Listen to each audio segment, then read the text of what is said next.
Hey guys, it's Alicia with WTI. If you have a big painting project coming up, this is your new best friend. So this is the Wooster Sherlock 5-gallon paint roller bucket, and this thing is awesome. So if you have a big painting project, then you go through so much paint and you really need something like this to just keep you going so you're not constantly refilling a small roller tray.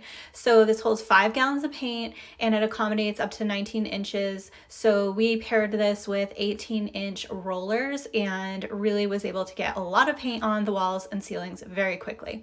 It has a nice ridged area where you can roll the excess paint off, so you can have a really nice smooth clean wall, and it definitely does an awesome job. It's super heavy duty.